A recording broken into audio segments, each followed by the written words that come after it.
오늘은 사도행전 4장 1절에서 12절 말씀으로 오직 예수 그리스도의 이름으로 2편입니다. 1편은 3장 1절에서 10절로 나사렛 예수 그리스도의 이름으로 이렇게 했습니다. 자, 사도행전 4장은 3장과 연결된 사건에 대한 말씀입니다. 3장에서 베드로와 요한이 태어날 때부터 걷지 못한 사람을 보고 성령에 충만했던 베드로와 요한이 그 사람을 불쌍히 여기고 성령 충만한 상태에서 발걸음을 멈추고 예수 그리스도의 이름으로 안전뱅이의 손을 잡고 일으켰습니다. 태어나서 단 한 번도 걷지 못했던 이 사람이 발과 발목에 힘을 얻어 걷고 뛰며 기뻐함으로 성전 안으로 들어가 찬양했습니다.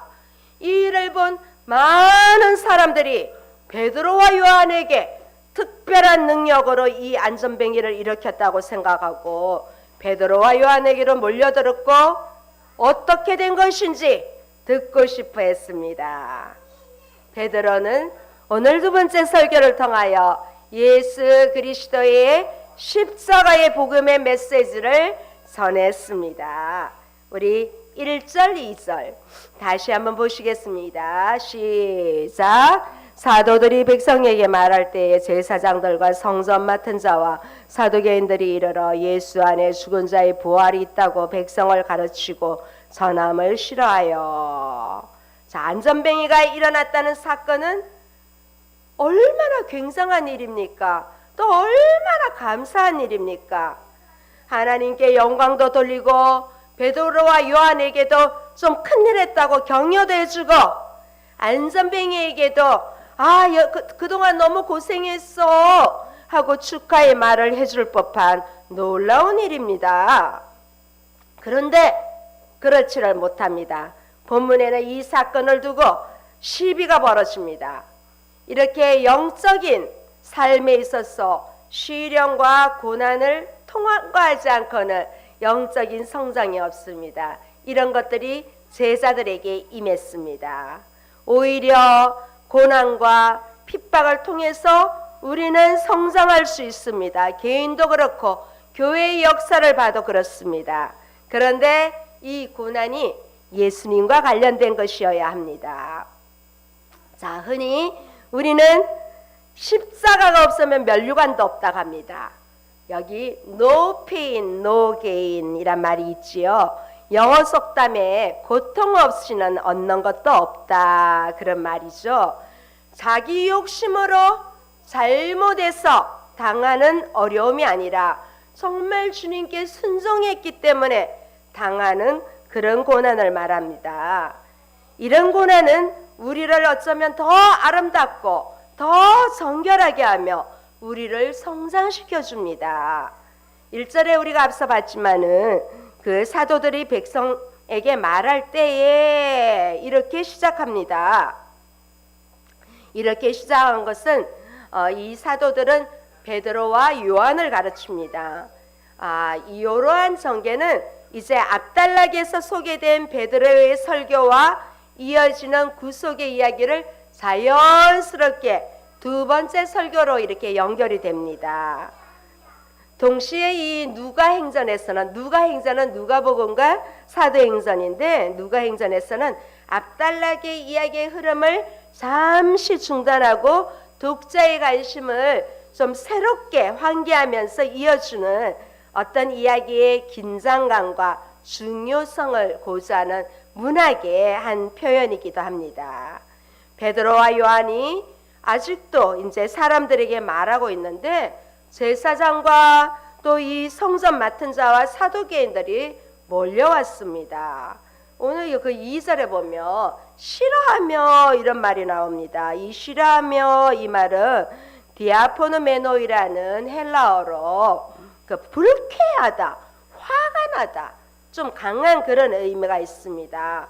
매우 이제 좀 이 말은 함축적으로 되어 있지만 이 사두개인들이 부인하는 일반 부활에 대한 가르침을 반박하고 오히려 예수님께서 말씀하시는 부활을 가르쳤다는 것입니다.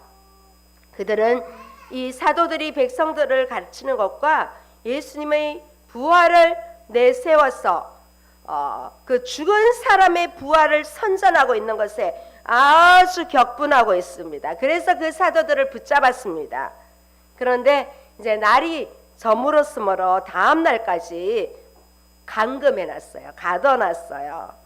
자, 다시 말해서 이 성령 충만함과 능력으로 예수 그리스도의 복음을 전하기 시작할 때 이제 사탄의 방해와 부딪힘 또 많은 사람들의 핍박이 시작됩니다. 이 사도들이 성전에서 예수님의 십자가의 죽으심과 부활을 통한 구원의 복음을 이 모여든 사람들에게 가르치기 시작합니다. 그때 제사장들과 성전 경비대장과 사두개파 사람들이 격분하고 예수님을 가두었습니다. 왜? 이들이 베드로와 사도들이 전하는 예수 그리스도의 죽음과 부활에 대한 복음에 대해서 격분하여 막고 붙잡아 가두기까지 했을까요? 몇 가지 이유가 있습니다. 이 제사장들은 합법적으로 성전에서 백성들을 가르칠 수 있는 권한을 가진 사람들입니다. 제사, 예배, 율법, 말씀을 가르치는 사람들인데 자기들을 두고 자기들과 전한 다른 말씀을 전하고 있으니까 아주 싫어한 것입니다. 그리고 또 이 성전 경비대장은 이 성전의 치안과 질서 유지 또 그 재반 여러 가지 사항들을 책임지고 있는 사람이었습니다. 예수님께서 이제 십자가를 지시려고 겟셋마네 동산에서 기도하실 때 이 가룟 유다가 예수님을 잡으러 올라올 때 바로 이 성전 경비대와 그 대장이었습니다. 그리고 이 사두개인들은 실질적인 정치적인 세력이었고 이 산헤드린 공회원 중에 많은 사람들 중에 이 사두개파 사람들이 있었어요. 그래서 예수님을 그 빌라도 총독에게 넘기기 전에 종교 재판을 했던 사람들이었습니다. 이제 이들이 베드로와 요한이 성전에 모여든 많은 백성들에게 예수 그리스도의 십자가의 죽으심과 부활에 관한 설교를 했을 때 그들이 격분한 것입니다. 베드로의 설교는 예수님이 바로 하나님께서 보내시기로 예정하신 메시아 우리의 구원자라고 선포한 것입니다.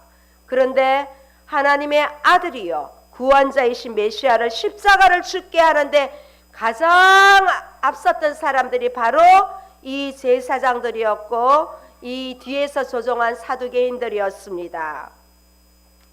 그래서 이 베드로가 너희가 생명의 주 메시아를 죽이게 했다는 설교를 들었을 때 그들은 격분하지 않을 수 없었던 것입니다.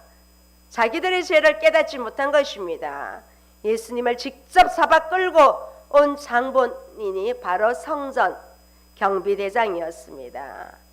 그리고 예수님의 말씀과 이 기적을 행하심으로 인하여 많은 사람들이 예수님을 따르고 예수님이 하나님 나라에 관한 그러한 말씀을 하심으로 이 땅에 힘과 권력, 세력을 추구하는 사두개인들을 많이 책망했어요. 그렇기 때문에 사두개인들은 예수님을 죽이는 일에 동참했습니다. 더 나아가 이 사두개인들은 부활을 믿지 않습니다.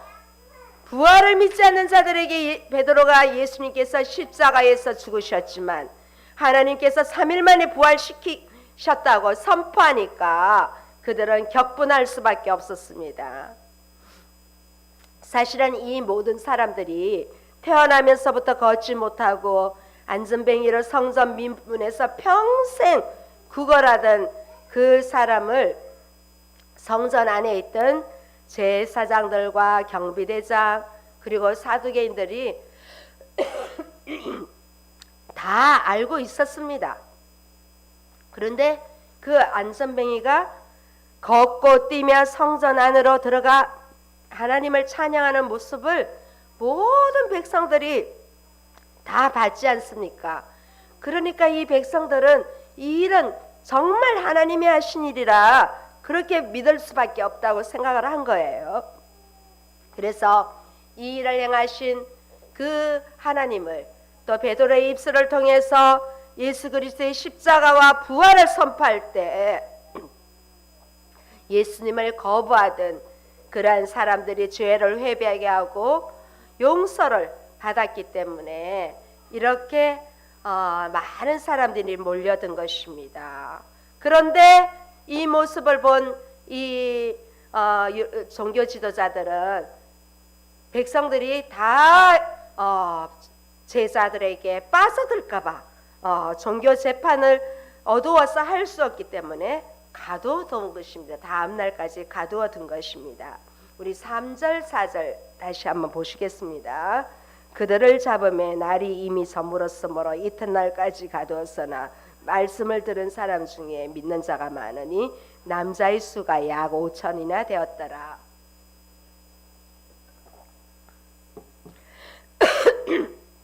사두개인들은 이 제자들을, 두 사도를 이튿날까지 유치장에 가둬놨어요. 이 성전 당국자들은 위법 행위가 성전 영내에서 이루어진 경우에는 재량권을 행사해서 처벌할 수도 있습니다.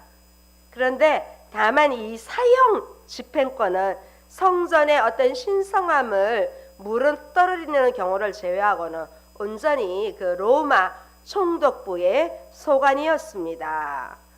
사도들이 구금되어 있는 상태에도 베드로가 전한 예수 그리스도의 십자가 사건과 부활의 의미를 알려주는 마음에 찔리는 그런 설교를 들었을 때 일반 백성들의 태도는 종교 지도자들과 달랐습니다. 이 사도들의 말을 들은 사람들 가운데는 믿는 사람이 많았습니다.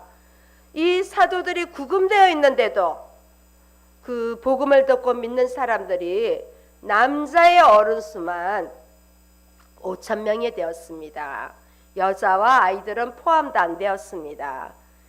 우리가 사도행전 2장 41절에 베드로의 첫 번째 설교에는 3천 명이 회개하였습니다. 3천 명에서 5천 명으로 늘어났습니다. 이 동일한 말씀을 들었는데도 믿고 회개한 사람들이 있었고 격분하여 가둔 자들이 있습니다. 저와 여러분들은 찔리는 하나님 말씀을 들었을 때 격분하는 사람이 아니라 회개하고 받아들이는 그러한 성도들이 되시기를 바랍니다. 찔리는 하나님의 말씀을 들었을 때 고개를 돌리고 외면하지 마십시오. 그냥 돌아가는 사람이 되지 않고 그 말씀대로 순종하는 하나님의 사람으로 돌아오시기를 바랍니다. 이제 다음 날이 되자 성전 관리자들이 다 예루살렘으로 모였습니다. 우리 5절 6절 보시겠습니다. 5절 6절 시작. 이튿날 관리들과 장로들과 서기관들이 예루살렘에 모였는데 대제사장 안나스와 가야바와 요한과 알렉산더와 및 대제사장의 문중이 다 참여하여. 자, 여기 관리들과 장로들과 서기관들이 예루살렘에 모였다는 것은 이스라엘의 사법기관 산헤드린 공회가 소집된 걸 의미합니다. 이들은 모두 예수 그리스도의 죽음과 부활하심 그리고 메시아 되심을 성전 안에서 전하는 베드로와 요한과 사도들을 가두어 놓았다가 날이 밝자 이제 종교 재판을 한 것입니다. 종교 재판을 했던 사람들은 예수님을 죽이는데 동참했던 그런 사람들입니다. 누가는 이 초대교회에 대한 유대인들의 초기 박해가 특별히 사두개인들에 의해서 이루어졌음을 강조하고 있습니다. 여러분, 이 안나스는 주 6년에서 14년까지 대제사장직을 지냈는데 로마 정부로부터 해고당했습니다. 그래서 그의 가문 중에 사위인 가야바가 주 18년에서 36년까지 이 대제사장직을 수행했습니다. 그러니까 거의 30년을 이 집에서 한 것입니다. 특별히 대제사장 안나스는 원로 대제사장으로 예수님을 죽이는 것이 자신들의 민족을 위한 것이라고 설득하고 앞장섰던 그런 사람이었습니다. 예수님의 죽음의 주범자들이기 때문에 사도들이 예수님의 죽음과 부활의 복음을 전하는 것이 얼마나 그들에게는 가시가 되었겠습니까? 예수님의 제자들은 사실상 세상적으로 볼 때는 별 배운 것도 없고 가진 것도 없고 권력도 없는 사람들이었습니다. 그들의 눈에는 그렇게 보인 것입니다. 그러나 이 제자들은 성령 체험 후에 완전 다른 사람이 되었습니다. 우리 7절 한번 보시겠습니다. 7절 사도들을 가운데 세우고 묻되 너희가 무슨 권세와 누구의 이름으로 이 일을 행하였느냐. 이 사내들인 공회원들은 둘러앉아서 그 가운데 이제 쭉 이렇게 둥그스름하게 하고 가운데다 두 사도를 세우고 신문을 시작합니다. 치유를 받은 그 사람은 그 자리에 있는지, 또 누가가 그도 같이 구금시켰는지, 이런 부분에 대해서는 또 증인으로 출석했는지 이런 부분에 대한 언급은 하지 않고 있습니다. 너희가 무슨 권세와 누구의 이름으로 이 일을 행하였느냐? 이렇게 사내들인의 그 질문은 이 원문의 어순을 따라 읽으면 이 인칭대명사가 앞에 오는 것이 아니라 뒤에 끝에 있음을 알 수 있습니다. 무슨 권세로 혹은 누구의 이름으로 이 일을 하였느냐? 너희가. 이게 이 너희가가 말미에 있습니다. 원문에는 이 인칭대명사 너희가 문장의 맨 뒤에 오면서 좀 약간 너희 같은 이 쪼잔한 자들아 하면서 약간 이 경멸적인 그러한 뉘앙스를 담고 있습니다. 베드로는 예수님이 당한 제사장과 그 당시 목숨을 위협할 수 있는 권세를 가진 이들에게 이렇게 둘러싸여 있습니다. 어쩌면 베드로는 자신이 잡히면서 예수님이 잡히시던 날 바로 그 밤에 대제사장의 안나스의 뜰에서 신문을 받고 그 다음날 십자가에 처형당하신 예수님의 일을 떠올렸을 것입니다. 그때는 두려워서 여종 앞에서도 예수님을 모른다고 3번이나 진짜 저주하면서 부인했던 그러한 자신의 모습이 생각이 났을 것입니다. 그러나 이제 성령으로 충만한 베드로는 180도 달랐습니다. 아니 360도 달랐습니다. 완전 담대해졌습니다. 우리 8절에서 10절 조금 길지만 함께 읽도록 하겠습니다. 시작. 이에 베드로가 성령이 충만하여 이르되 백성의 관리들과 장로들아 만일 병자에게 행한 착한 일에 대하여 이 사람이 어떻게 구원을 받았느냐고 오늘 우리에게 질문한다며 너희와 모든 이스라엘 백성들은 알라. 너희가 십자가에 못 박고 하나님이 죽은 자 가운데서 살리신 나사렛 예수 그리스도의 이름으로 이 사람이 건강하게 되어 너희 앞에 섰느니라. 자, 이제 베드로는 자신을 잡아서 신문하는 예수님을 죽였던 이 대제사장들과 종교 지도자들에게 아주 성령이 충만하여 담대하게 말합니다.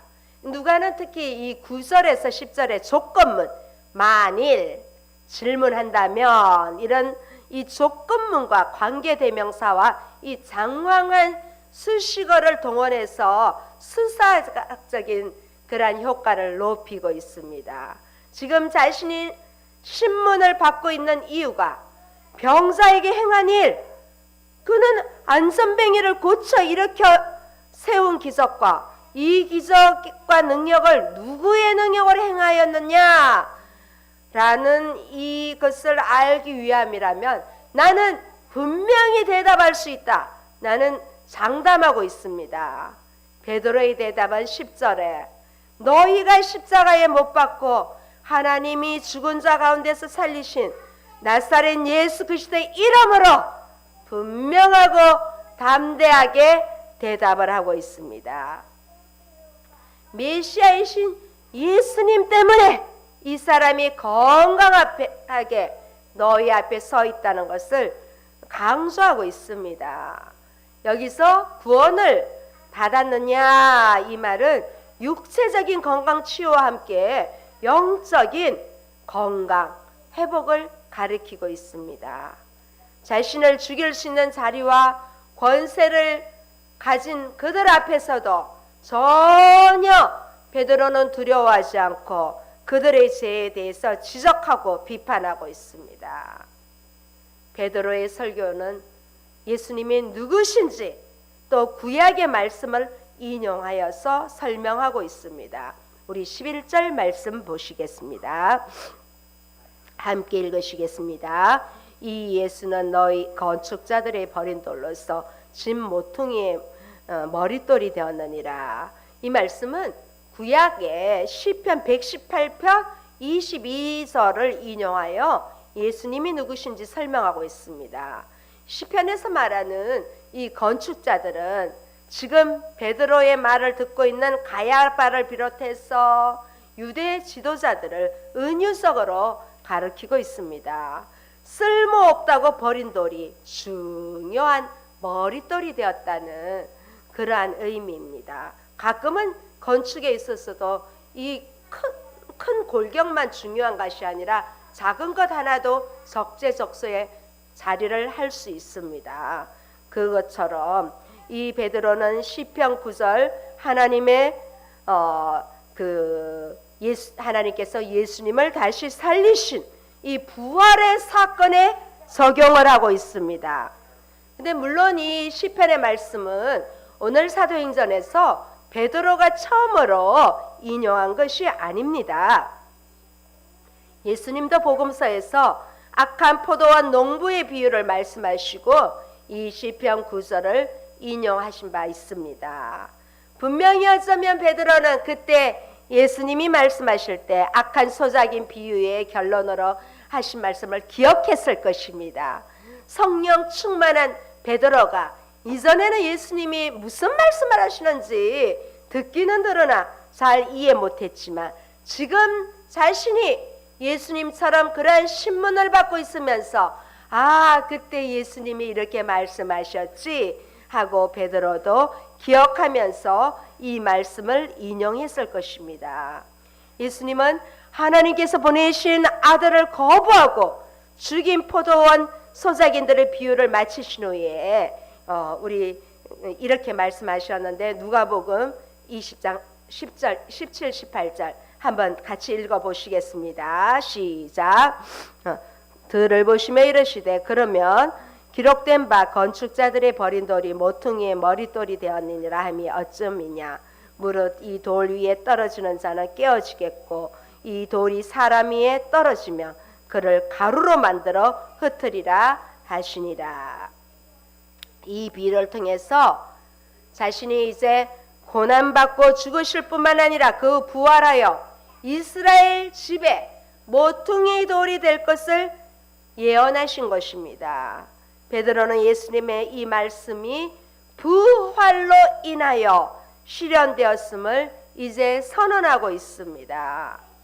예수님의 고난과 부활이 모두 이루어졌으며 이제 남은 것은 예수님을 배척하는 사람들이 어떻게 된다고 합니까? 깨지고 가루가 되어 멸망을 받는 것이라고 합니다. 그러면서 베드로는 이 멸망받을 수 없는 이 종교 지도자들에게 향하여 구원받을 수 있는 것이 있다고 분명히 선포합니다. 베드로는 예수 그리스도만이 유일한 구원자임을 천명하고 있습니다. 오늘 마지막 12절 말씀입니다. 우리 함께 읽어보시겠습니다. 시작. 다른 이로서는 구원을 받을 수 없나니 천하 사람 중에 구원을 받을 만한 다른 이름을 우리에게 주신 일이 없음이라 하였더라. 자, 이제 하나님께서 예수님을 다시 살리셨어. 하나님 우편에 앉아 있게 하시고 만민의 구세주로 삼으셨습니다. 오직 예수님을 통해서만 구원이 있음을 선포하고 있습니다. 여기에서 사용된 구원은 하나님의 심판으로서 그 심판으로부터 건짐을 받게 되는 영적 구원을 가리킵니다. 베드로의 이러한 선언에는 오직 예수님만을 통해서 구원을 얻을 수 있으므로 더 이상 너희들은 이제 예수님을 거부하지 말라고 진정 어린 당부가 담겨 있는 말씀입니다. 먼저는 그들을 책망했지만 그들도 구원받아야 할 대상들이기 때문에 이 베드로는 정말 진심으로 당부하고 있습니다. 예수님 밖에는 아무에게도 구원이 없다는 것입니다. 우리가 죄 용서 받을 수 있는 길은 죄 없으신 예수 그리스도의 보혈의 피와 생명 외에는 없습니다. 여러분들은 안 믿으시나 봐요. 자, 구원은 선행으로, 착함으로, 노력으로 얻어지는 것이 아니라 하나님의 은혜로, 믿음으로 받는 것입니다. 하나님의 자녀가 되는 길을 예수 그리스도를 구세주와 나의 주로 영접하는 길밖에 없습니다. 그렇게 우리는 그 진리를 선포해야 합니다. 물론 예수님을 믿지 않는 사람들의 입장에서 보면 아주 독선적인 그러한 말로 볼 수 있습니다. 사실 어쩌면 기독교는 이 부분에 대해서는 독선적입니다. 왜냐하면 예수님만이 복음이니까요. 예수님 이름 외에 다른 것으로는 구원받을 길이 없기 때문입니다. 그러니까 세상 사람들이 볼 때는 기독교인들이 좀 고집센 사람들처럼 비춰지지요. 그래서 기독교인들은 진리에 대해서는 결코 양보하지 않습니다. 그래서 순교를 하는 것입니다. 지금 강력하게 복음을 선포하고 있는 이 베드로도 예수님이 십자가 질 때는 정말 3년 동안 예수님을 따라다니면서 모든 표적과 기사를 보았지만 그럼에도 불구하고 예수님을 믿지 못하고 부인했습니다. 그러나 성령 체험 후에는 완전히 달라진 이후에 이제는 성령 충만하여 안전뱅이를 일으키고 또 수많은 사건들이 또 앞으로도 나옵니다. 이 베드로는 이후에 십자가를 예수님이 바로 지셨기 때문에 자신은 십자가 지시는 예수님을 부인했기 때문에 나는 결코 바로 질 수 없어서 십자가를 거꾸로 지고 순교했다고 합니다. 세상은 예수 그리스도를 알지 못하기에 그 구원의 진리를 독단적이다, 배타적이다, 편협하다, 우리가 전도를 하다 보면 그렇게 거부하는 사람들도 많이 있습니다. 예수님을 믿지 않고도 기독교 외에 다른 종교를 믿어도 구원을 얻을 수 있다고 말을 하는 사람들도 있습니다. 그러나 진리는 오직 하나뿐입니다. 진리는 여러 개가 아닙니다. 우리가 구원의 진리는 하나님께서 말씀하신 오직 예수 그리스도를 통한 십자가와 부활만이 복음입니다. 다른 종교가 왜 완전한 진리가 아니냐면 부활이 없기 때문입니다. 오직 이 세상에 태어나서 부활하신 분은 예수님밖에 없기 때문에 이 부활에 있기 때문에 부활 때문에 기독교가 완전한 진리라는 것입니다. 하나님께서 예수 그리스도의 이름 외에 구원받을 다른 이름을 주신 적이 없기에 성령께서 그 진리를 깨닫게 하시고 알게 하셨기에 이 베드로는 그렇게 담대하게 선포한 것입니다. 오늘 저와 여러분이 이 베드로가 고백하고 선포한 그러한 강력한 메시지가 저희와 우리 교회를 통해서 다시 일어나기를 소원합니다. 하나님께서는 천하 인간의 구원을 얻을 만한 다른 이름을 우리에게 주신 일이 없다고 합니다. 우리에게 주신 이름은 오직 하나 예수 그리스도뿐입니다. 우리는 예수님의 이름만으로 구원받을 수 있다는 것입니다. 그러면 우리는 예수님 이름 아닌 다른 이름은 절대로 인정할 수가 없습니다. 이것이 기독교의 절대적인 신앙입니다. 절대적인 복음입니다. 우리는 예수님 이름으로 구원받았다는 사실을 여러분 감격하십시오. 내가 구원받았나 헷갈리면 안 됩니다. 내가 구원받았다는 그 감격으로 우리가 늘 감사하는 그런 마음이 우리에게 있기를 바랍니다. 우리 교회가 특별히 구원의 복음 예수 그리스도를 전하는 증인의 삶으로 그 사명을 사마리아와 온 유대와 땅끝까지, 그 전에 예루살렘, 우리 가장 측근에 있는 사람들, 우리 가족 친지들, 친구들, 동료들, 가장 가까운 예루살렘을 향하여 우리가 나아가기를, 그렇게 이후에는 이제 사마리아와 땅끝까지 이르러 복음의 증인이 되기를 소원합니다. 오늘 함께 2월 마지막 주일을 또 드리게 됨을 감사합니다. 이 시간 우리 또 함께 대면으로 예배에 참여하신 분, 또 유튜브로 함께 하시는 모든 동역자님들을 위해 오늘 놀라운 하나님의 은혜가, 위로부터 주시는 은혜가 충만하기를 주님의 이름으로 축원합니다. 기도하시겠습니다. 하나님 아버지 감사합니다. 오늘 우리에게 복음의 메시지를 주시니 감사합니다. 세상에나 많은 선행을 행하는 사람들도 있고 또 어려운 사람들을 돕는 그러한 많은 숨은 사람들이 있습니다. 그럼에도 불구하고 믿음이 없이는 결코 구원받을 수 없습니다. 오직 예수 그리스도의 이름으로 우리가 나아갈 수 있도록 은혜를 베풀어 주시옵소서. 그래서 우리 가정, 친척, 이웃부터 시작해서 우리가 땅끝까지 이르러 복음을 전하는 우리의 일생이 될 수 있도록 저들에게 은혜를 베풀어 주시옵소서. 우리 주 예수 그리스도의 이름으로 기도드립니다. 아멘.